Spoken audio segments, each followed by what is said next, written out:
advocacy, Ben, for sure. 5 on your health today, a stricter rule for food labels. It could mean big changes for some products, including yogurt, bread, and energy bars. Here to explain, Dr. Scott Hadland. He's the chief of adolescent medicine at Mass General for Children. Dr. Hadland, happy Friday. Good to see you. Same to you. Good to see you. All right, as you know, we're talking about some very popular items on supermarket shelves. So what's going to change? Right. This is a new rule that pertains to what manufacturers are allowed to call healthy. So it used to be that certain foods that were actually, quite frankly, not terribly good for you were allowed to be called healthy under old rules that were last evaluated in 1994, so about 30 years ago.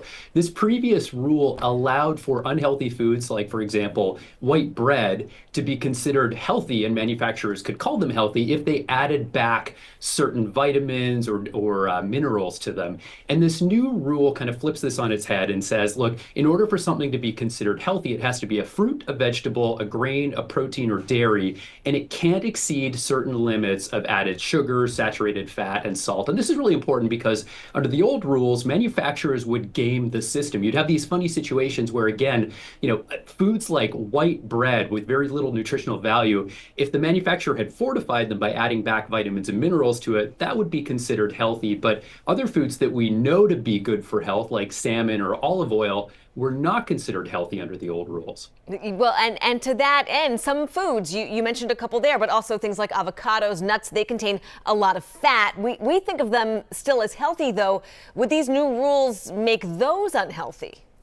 Right. So these new rules actually allow foods like avocado and nuts, and then salmon and olive oil, foods that have, yes, a lot of fat, but they're heart-healthy fats that we know in research studies are associated with better health and reduced risk for cardiovascular problems like heart attacks and stroke, for example. All of these foods are now considered healthy by the FDA, and food manufacturers can advertise them as such. And so what's going to happen now is that most of the items that are in the produce aisle at the grocery store will now be considered healthy under these rules. All right, so I get the sense from what you've said so far, you think this change is a good idea.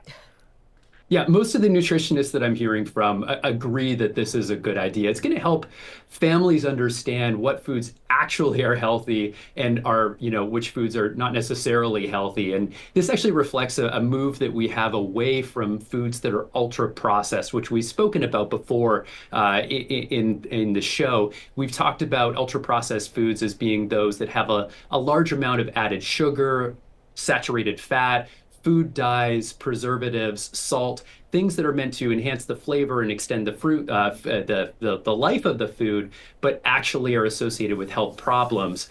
These new food healthy guidelines from the FDA will help families understand that foods that are ultra processed like those are not healthy, and foods that are fresh like fruits and vegetables are healthy. And I guess the last thing I would say, many families I think often worry about the cost of healthy foods. These new rules from the FDA allow for foods that are frozen or canned, if they sort of meet the guidelines that are expected by the FDA, to still be considered healthy. And these are often, as we know, lower cost alternatives for many families. Yeah, and we know frozen veggies have a lot of of good nutrients in them. Yeah. Okay, Dr. That's Scott right. Hadland, first of all, happy holidays. Yeah, thank you. Have a wonderful holiday, and thanks for being with us as always. Same to you. Thank you.